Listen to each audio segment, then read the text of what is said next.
And joining us now on the debate, in the nation's capital, Randall Denley, columnist with the Ottawa Citizen. And here in studio, Tom Rand, clean tech lead with the Mars Discovery District and the author of Kick the Fossil Fuel Habit. Norm Rubin, senior policy analyst with Energy Probe, and Christopher Stevens, executive director of the Ontario Sustainable Energy Association. Randall, it's good to have you on the line from the nation's capital. Pleasure to see you again. Hi, glad to be here. You three around the table here. I noticed you all furiously scribbling notes during the interview with the minister. So why don't I just put the questions that I had planned on hold for a second, because I know you got stuff you want to say before we get there. Okay, Norm, I know you're a huge fan of this deal. Yeah. So you heard what the minister had to say. What do you want to say? Well, first of all, I'm a huge fan of renewable energy. I'm not a huge fan of this deal. I was being facetious. Of course. I think his discussion of the 16,000 jobs is one of the more important points, and the discussion about my colleague Larry Solomon's column. The difference is that Larry was looking at the net job creation after you look at the loss of jobs in the rest of the economy that's paying for the subsidies. And the minister kept coming back to, no, we counted very carefully how many jobs we're making in these factories and putting up these windmills. But he's talking about the gross jobs you get without looking at any effect of paying for the thing. You're convinced it's a net loss? Economics 101, there is no free lunch. You have to look at the net effect. And in this case, I think almost all energy economists will tell you the net effect is you destroy more jobs than you create. Okay, let me get a comment from the other side. Tom, you heard the interview. What did you think? Oh, I'm a big fan of the deal. I'm no expert economist, so I can't count jobs to the dozen or two. However, I see this in a much broader context. I mean, decarboning our economy globally, I mean, this is going to happen. It's going to happen sooner rather than later. And countries will either be selling or buying that technology that will comprise that infrastructure. And I think a player like Samsung is really the first domino to fall. It's the first of many. This is the largest infrastructure build in human history, and I think you need players like Samsung at the table to build the critical mass to start being a player. It's the silicon chip in 1960, right? And there's a lot of government support for that, whether it's the military, the academic institutions. And we know what happened to Silicon Valley, right? They sold that technology to the rest of the world. And I think clean energy, although certainly it's more manufacturing, it's more infrastructure based, that technology, we are in roughly the same situation today as they were then. Can I just make sure I heard you right? You said this is the largest infrastructure build ever? Decarboning our economy will be the largest infrastructure project. Oh, not the Samsung deal. No. Okay. But I'm putting it in that larger context. I understand. Okay. Samsung, yeah. Randall, come on in. What did you see?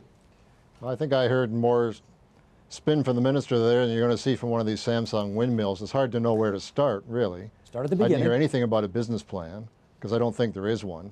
The government says, well, they might export this to the U.S. Not exactly a friendly environment for that right now with the Buy America policies they have. The whole thing is really a lot of speculation, I think, about what this might produce eventually. What we do know is it's going to produce a very small amount of power. And I don't really see a great deal of public benefit for the amount of money this government has committed the people to here. Okay, Christopher? Sure. Well, I think that what we need to think about here is that it's not just about Samsung coming in, that this legislation is really groundbreaking for North America, and it does more than just produce electricity. It's the Green Energy and Green Economy Act, and it doesn't just create industrial investment or new manufacturing jobs, although I think this is a key tool in the reindustrialization of North America, and specifically Ontario, and looking at what's becoming our Rust Belt, and investing money into the automotive sector and various other players who are losing jobs anyways. This is going to create new jobs there. But this is about the average Ontarian. People like you and I and the rest of us here in the room and out there around Ontario getting into the game. This isn't just about the jobs that are going to be lost, like the doctors who maybe don't have as many patients to look after because 9,000 patients of premature deaths caused by pollution in Ontario don't exist anymore. This is about every Ontarian getting into the game. Every dollar invested locally results in a 3 to 10 times multiplier. 3 times to 10 times. You put $1 in, you get 3 to 10 times the money back in your local economy. We need to drive the local investment and drive the local opportunities. And if others want to come in and put their money into Ontario, then great opportunity for us. Okay, Norm, let's start to unpack some of this here. This is a very successful consortium with a lot of money, and they got $7 billion and they want to spend it in this province. How can that be bad?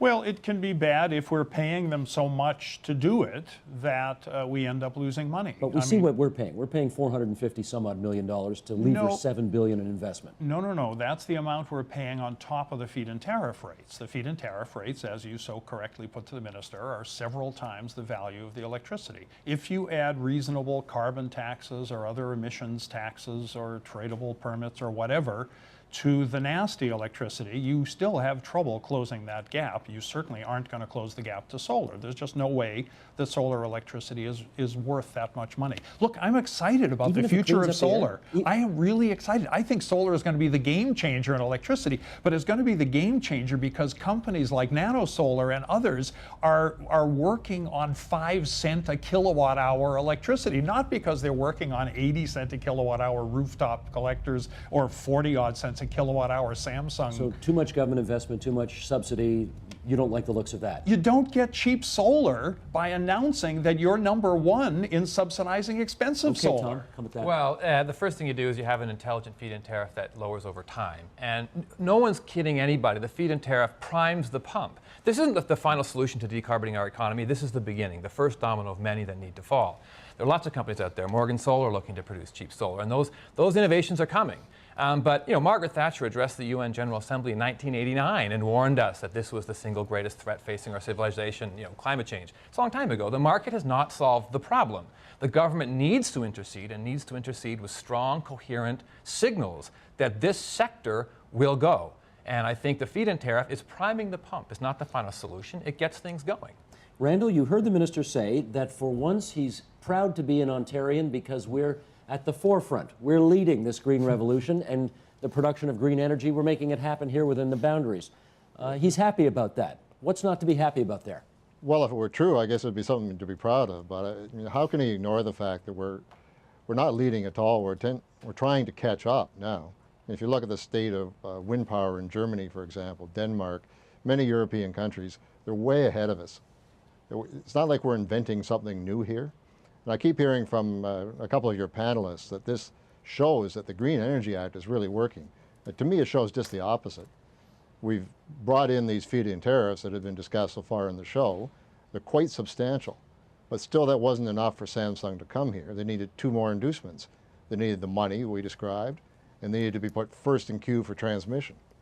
Without those 2 giveaways, Green Energy Act didn't work. I mean, really what this tells me is this very elaborate Green Energy Act, even at those very high rates, still isn't enough to attract major players to come to Ontario. I mean, this is very typical of this government and of Ontario. The minister tells us, well, it's an incentive. We do incentives all the time. That's called having a branch planned economy. We just got burned on that in the auto industry. We've learned nothing from it. Now we're just going to give handouts to other companies to come here. Okay, what's the matter with Canadian innovation? Let's hear from Christopher on that. Sure. I think what's interesting is that I don't think Ontario was on the map for anyone else around the world prior to the Green Energy Act for investment in renewables. I think most people would have thought of maybe Ohio or Michigan or California, or they would have been looking to other parts of Asia perhaps to go and put their money. So I was actually in Korea during the World Wind Energy Conference when George Smitherman, when he was still minister, was given an award for the feed-in tariff and the Green Energy Act and for Ontario. And I saw Samsung. They were there chasing the delegation around because they knew that this was a real opportunity. I think the Green Energy Act and the feed-in tariff put us on the map and made us relevant and has created the potentially stable market that we need to have in Ontario to bring in more opportunities. Randall's saying now that it's too big. It essentially amounts to a bribe. We're having to pay people way too much in order to get them to come here and do something they wouldn't normally otherwise do. Not the case? Well, how much money is enough money to invest right now? It's sort of like going to university or going to college or maybe learning a trade, right? You're going to have to pay some money up front, knowing that you're looking at the long-term investment, right? You're going to create opportunities, and we're talking about creating an export economy. It's great to point to Germany, to Denmark, to Spain, to other jurisdictions. They've got billions of dollars, hundreds of billions of dollars coming in and driving their market. There's an opportunity for us to do the same thing here in Ontario. We're the first players in North America to have this piece of legislation. Tom? Yeah, well, this is about building critical mass, and the first one to the dance gets the best deal. This is the way the market works. If you're walking around and you have $7 billion in your pocket and you want to do a deal, you're going to get a deal. because you're the big player, and that's how the free market works. But to be honest, Samsung being here, it will drive innovation. It's not about Samsung coming in and sucking up all the jobs and putting its elbows up and taking all the space.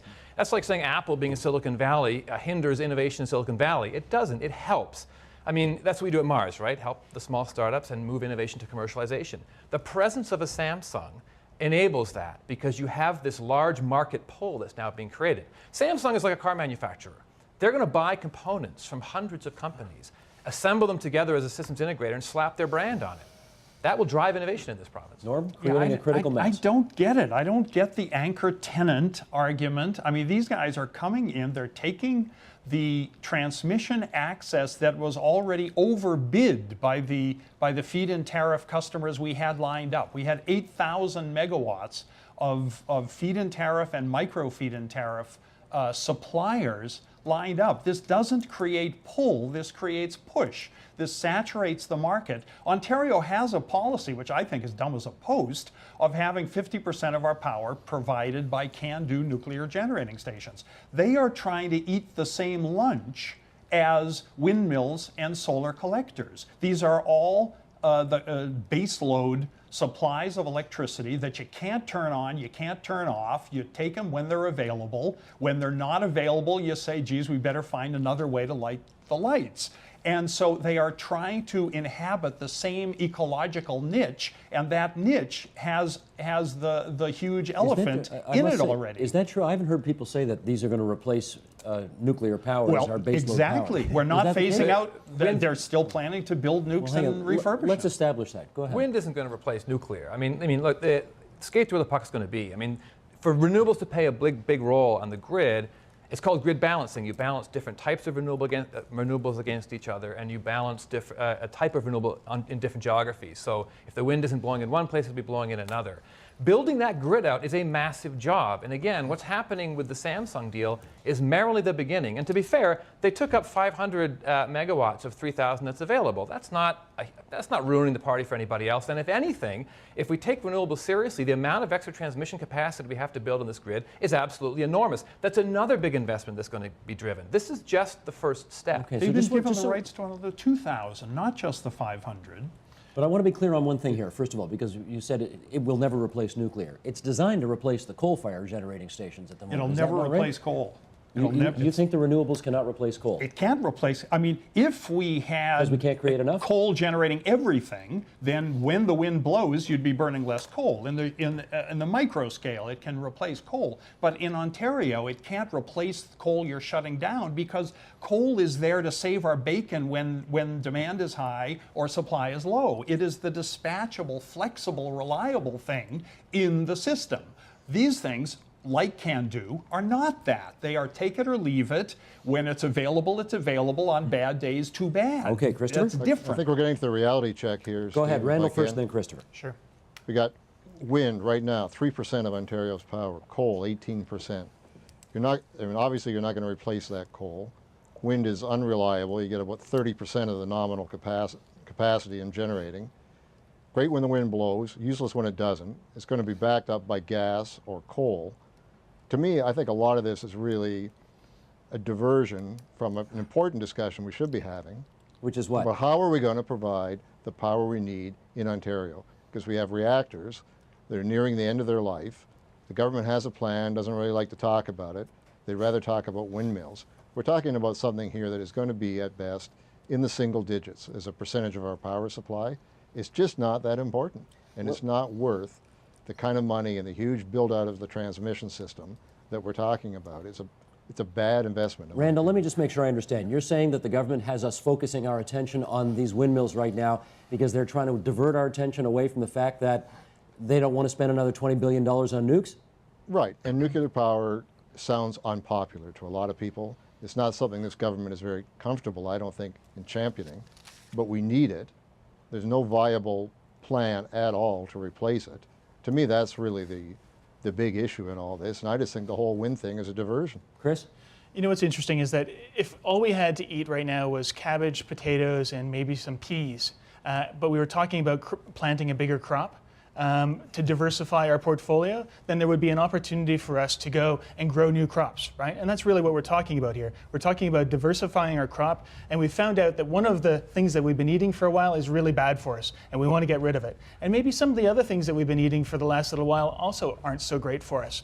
Over 100 years ago, in October this year, we will be celebrating the 100-year anniversary of community power, of local ownership and provincial ownership of renewable energy when we were 100% renewables. Sir Adam Beck flicked the switch in Berlin, which is now Waterloo, and celebrated that local citizens were able to participate and generate power. And that's what we're talking about right now. We're talking about taking it back. We're talking about a renaissance across the province.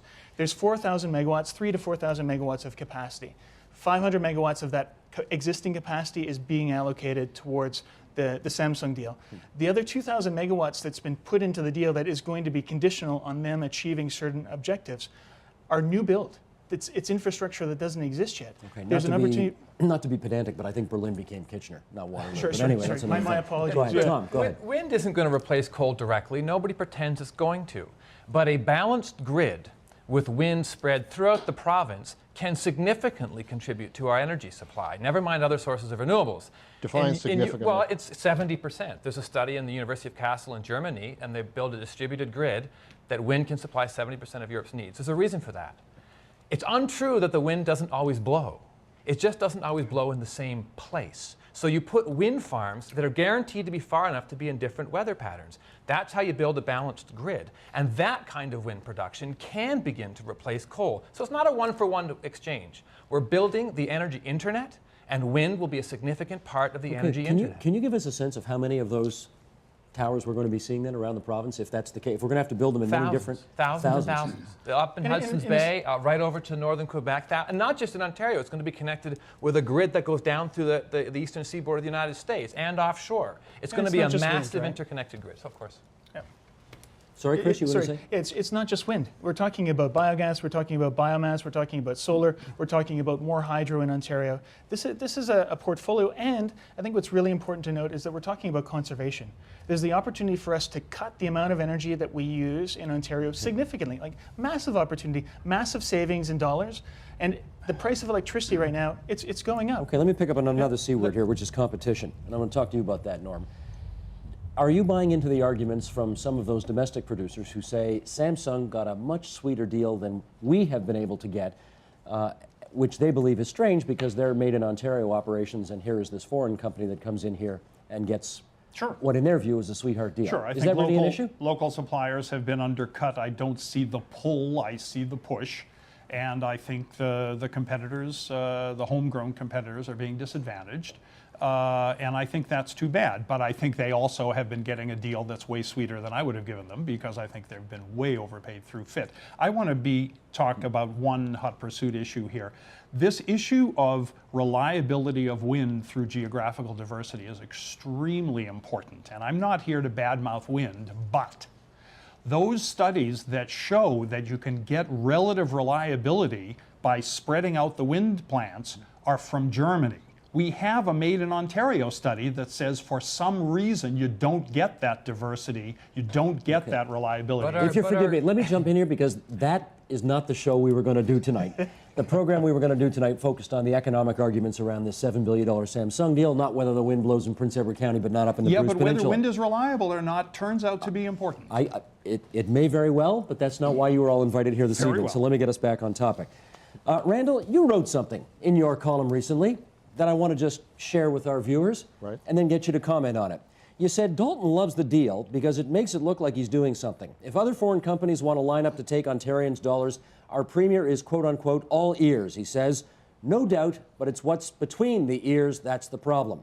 Randall, that is so impolite and ungenerous to say about the premier. Why did you put it that way? Well, he's an Ottawa boy. I know him well, and we have a long history.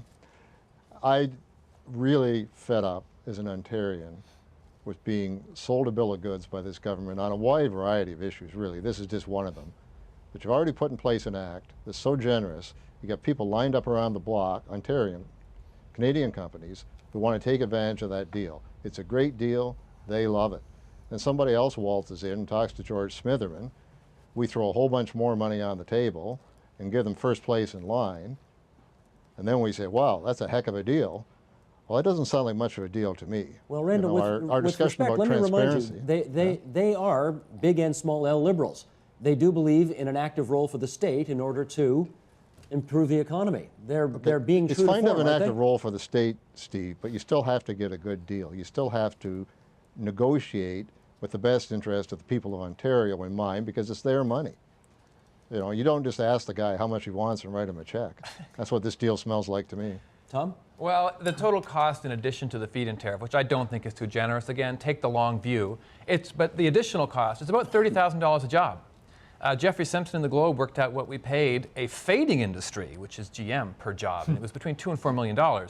Clean tech is a massive infrastructure build-out. This is the place you want to be if you're trying to build your economy, and spending 30 grand a job to get the engine started doesn't seem like too much to me. But here's part of the spin, though. If you want to talk $30,000 a job, the figure's throwing out 16,000 jobs. Almost all of those are construction jobs, short term.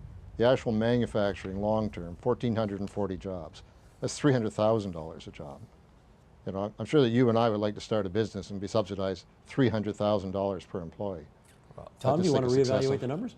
No, because again, the 1,400 then is the seeding of a larger industry, right? It will be the start of a new clean tech economy. That's what's designed. If it's not going to be that, there's a problem. Okay, we're right? not. There we agree. Well, we're not experts here, so we're relying on you guys to tell us whether this is a $30,000 or $300,000 per job subsidy. There's a big difference, and we need to know who's right. Chris, who's right and why? Well, I'm not sure what the exact number is for that, but what I'll tell you is that I think in the past and it's been a number of different parties that have created the past situation that we're now addressing right now. We've been very generous around dealing with healthcare, the externalities caused by coal. We've been very generous about being willing to take back nuclear power plants after they're decommissioned, and the province of Ontario having to clean up that mess and store the waste for hundreds of thousands of years, as well as absorbing the risk that ties into insurance. But right now we're talking about creating opportunities for Ontarians, and I think that there is a generous opportunity for all of us to participate, and that we really need to look at it in the big picture. We need to not just think about some of the details of the past, but think about where we want to go. Are you concerned that the different rules for Samsung compared to made in Ontario producers creates a climate which suggests it's not a level playing field, and the rules can change at any time, and therefore this is not a good place to invest? My association asked for, and some of our colleagues in the community power sector asked for a 200 megawatt set aside, and we didn't get it. We were told that it was off the table, and we were definitely frustrated when we saw the 500 megawatts being given to Samsung. At the same time, Samsung went out immediately and signed an MOU with 6 nations, and we're looking forward to them working with other communities around the province to do the same sort of deal, to work together with them to build capacity around the province. To say that we're not 100% happy is totally true. But at the same time, I think that we need to realize that there's an opportunity for all of us to participate, and that there's an opportunity for other people to invest. There's tons of infrastructure that needs to be built, a massive opportunity for generation. We haven't invested money really for about 20 years in our infrastructure or in our generation, and money needs to go into that system now. Okay, let me read something here. Michael, I'm going to the board just above. This is the H.V. Nellis quote just above question 10. James Pliny Whitney, Premier of Ontario from 1905 to 1914, created what is today known as Ontario Hydro. Adam Beck, of course, the first guy in charge. York University professor H.V. Nellis characterized the strong criticisms Whitney received then as follows. Follow along, friends. In very simplified terms, the power question pitted the haute against the petite bourgeoisie of Ontario. The capital-intensive character of the hydroelectric industry allied the agents of finance capitalism, the investor, brokers, bankers, insurance companies on one side against the consumers of power, merchants, manufacturers, and rent payers on the other. The clearly visible intentions of the haute bourgeoisie in the power business were perceived to be antagonistic to the welfare of the community as a whole, as that interest was conceived and articulated by the small businessmen of the public power movement. Norman, is this one of these, the more things change, the more they stay the same? The kind of large infrastructure projects will always pit the big business against the sort of large community interest, and that just doesn't go away, whether it's Ontario Hydro from 1905 or a Samsung $7 billion deal in 2010. Boy, I'd give that a strong maybe. I wish you'd sent me that in advance by email so I could have wrapped my head around it. Sorry, that wasn't... I'm just quoting the stuff that we had to read in our history books from university, I'm sorry, that's all. I must have skipped that class or snoozed through it. Okay, Randall, you probably taught it. What do you think? Is that, are we pitting the same old interests against each other here Who 100 wrote years that, later? Marx, Steve? Groucho? Is nobody going to pick up on my quote here? Nobody cares about this, eh? I will pick up on your question. Go There's ahead. always going to be a tension between the suppliers and the users. And historically, the role of the government in Ontario has been to produce reliable power at the lowest price. It's always been their mandate. Now we seem to be switching that to unreliable power at the highest price. Personally, I know it's, the internet of the 21st century and all that kind of stuff, but I don't really think that's progress. We still I'll need challenge a that. reliable I feel like I'm volumes of talking cheap to power. to an IBM salesman who's trying to sell me a mainframe. We're do you give me for it? talking about a transition here. If maybe 15, 20 years ago we talked to someone from IBM who was selling a big mainframe and said, I want to take my computer on the airplane with me so I can do some work on my way to my meeting across the planet, they would have laughed at you, right? No way. You got to go to a university. You got to go to a big facility. Now we know that IBM's caught up. Now they're at the front looking at conservation, also at renewables and how to tie into that. But we need to realize that there's a transition going on, and we need to lay the foundation, a stable market, a stable opportunity, and we need money from outside. But there's an opportunity for groups like Morgan Solar that are a member of OSEA, along with Arise Technologies that's also a member of OSEA, as well as Enercon, Repower, et cetera, for all of them to play here in Ontario, to manufacture components, to participate, and to get into the game. And there's also the opportunity for the generators to get into the game. This isn't excluding anyone. This is growing the pie, and that's what we need to look at, is how do we grow the pie? Just so we Who's going to understand. come here now, though, without an incentive that's just as good as Samsung's or better? That's part of the negativity of this deal, I think, is that we had an act, there it is, everybody's treated the same. Well, somebody comes along and they get a deal. So any of the other big players will expect a similar deal. Suddenly the whole act falls apart, all the little guys are out, and the only people in the business are big companies that we're giving big incentives to. Tom? I don't think that the Ontario government said the feed-in tariff was going to be the only way in which anybody was going to be putting green power on the grid. Samsung came to the table with a big enough deal and a big enough plan that the government made room for them. I think that says we're open for business. I think that says we take this seriously, and I think it says we think big. I was down in Silicon Valley giving a talk to a bunch of software guys at the AMD facility. These are high-tech venture caps. Ontario was on the tip of everybody's tongue. Not the tip of mine. But that's what the buzz was, right? They were talking about Ontario as the jurisdiction to go to. This is the heart of California, heart of Silicon Valley. They're talking about venture money, and they're talking about solar farms, infrastructure money, and they're talking about Ontario. This is 3 to 4 weeks ago. But it is a bit of a bet, isn't it? Of course it's a bet. Bit of a gamble. The tar sands is a bet. If you want to place a bet, I think I would... That's pretty good money. Well, isn't it? long term, if you think the future of the energy economy is melting tar, place your bets. If you think the future of the economy, of the energy economy, is going to be distributed power generation and a smart grid, place your bets. Maybe don't place just one.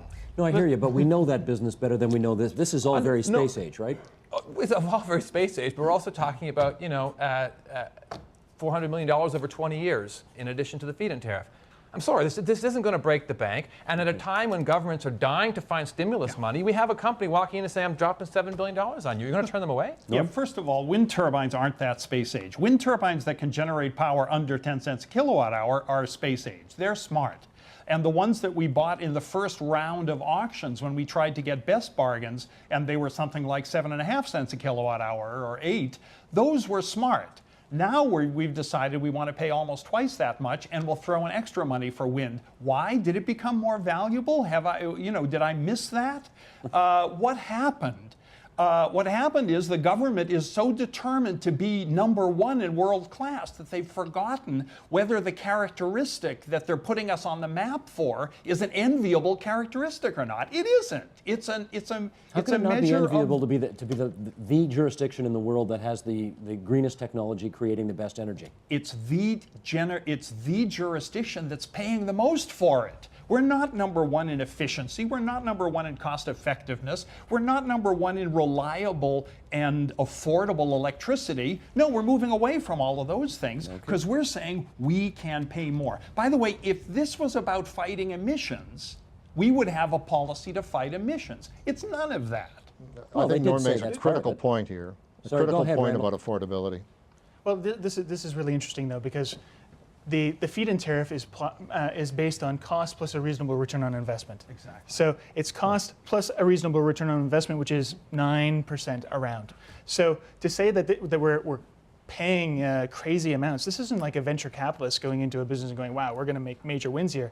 This is utility grade opportunities that are stable, that are constant, and are based on the best information possible, and the tariffs every 2 or 3 years will be adjusted accordingly. Well, that's what I wanted to know, because you did say, and I think that's happened in Germany, that they've readjusted the Exactly. feed-in tariff down. Yep. You think that's going to happen in Ontario Definitely, as well? it's going to happen, and it's For new contracts.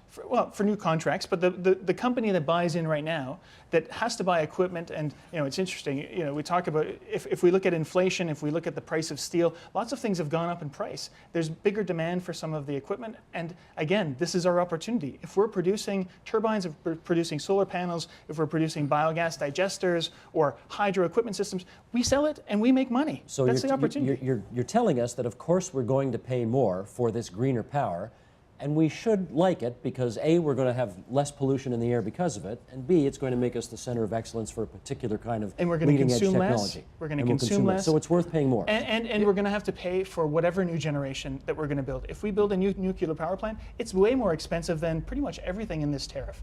If we're going to build, No, if we're going to not that much. Well, I yield to nobody in saying that nuclear power is expensive, but 44 odd cents a kilowatt hour. Okay, I so don't let's think say we so. take solar off, but if we look at solar from the perspective that we're not just talking about the generation, but we're talking about the infrastructure, and that solar is built close to the load where it's going to be consumed, then we're talking about major savings. The fact is that in a number of centers like Waterloo or like Toronto, there's an opportunity for us to produce power close to load, and it's needed right now. And for us to build the line, to bring the power here from someplace else and build the generation, it's going to cost us a lot of Tom, money. you Like wanted from to the say- wind farm. Hang on, Tom, one minute. And if we do pay a little more for green energy in the short term, first of all, so what? It's 3% on our grid right now, so it's not going to affect the bills of consumers in any significant way. Again, it's meant to prime the pump. Over the long term, we will find out how low green energy will get, and the market will decide that, and so will technology and so will innovation. That's what will drive the price of energy long term. 3 minutes left here. Let's tackle one more thing. And somebody made the comparison to the auto sector earlier. The government of Ontario's position has been over the past several, and I'm not talking about the GM and Chrysler bailout, I'm talking about before that. If they could spend $1 to lever $7 of foreign investment into the province's automotive sector, they thought that was a pretty good deal, and that was their strategy. They're doing the same thing here now for green power. Randall, let me go to you first. What lessons from the automotive example would you take to say, let's make sure we either avoid these mistakes in green power or do it better or whatever? Well, we have a branch plant economy, and we used to talk about that in the 60s and the 70s. We seem to have forgotten about it now. We have no control over what happens here. We aren't the innovators. We aren't the inventors. That's somebody else. We get the work that they send us, whether it's Samsung, Ford, doesn't matter. When they decide to move to another country, find some other markets, other suppliers, we're out of luck. This isn't Ontario expertise. This isn't Ontario innovation. This is Ontario saying, we're not as smart as the Koreans. We're not as entrepreneurial as the Koreans. I'm going to jump in. I got 2 minutes, and I want 30 seconds for everybody. Chris, 30, Norm, 30. Tom, you get the last 30. Go. I think it's really great to hear the word innovator from Randall, because right now there's the opportunity for every Ontarian to become a green energy entrepreneur. This tariff is about each of us becoming producers on our roof, buying into a church like the Unitarian Church here in Toronto that they raised $110,000 in debentures in a month.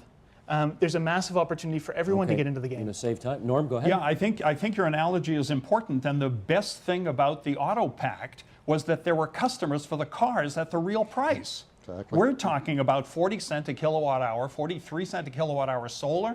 Now Chris is talking about the 80 cent a kilowatt hour solar that you can put on your roof. There are no customers for that. It's going to be forced down our throats as captive ratepayers. Tom. Skate to where the puck's going to be, as a great Canadian hockey Gretzky. player once said. Gretzky said it. And where the puck's going is clean tech, and the Ontario government has decided it's going to skate as hard as it can. At any cost? I think at the outset we can pay through the roof. It doesn't matter. We're priming the pump. Okay. Well, I thank all four of you for priming the pump tonight here on the agenda. Randall Denley, the columnist for the Ottawa Citizen in our nation's capital. Randall, always good to have you on the program. On the other one side of the table here, Tom Rand, clean tech lead for the Mars Discovery District, the author of Kick the Fossil Fuel Habit, and Christopher Stevens from OSEA, Ontario Sustainable Energy Association. Norm Rubin from Energy Probe on the other side of the table. You can't see Norm's foot, but it's in a cast. Get well, Norm. Your torn ligaments are disturbing me this evening.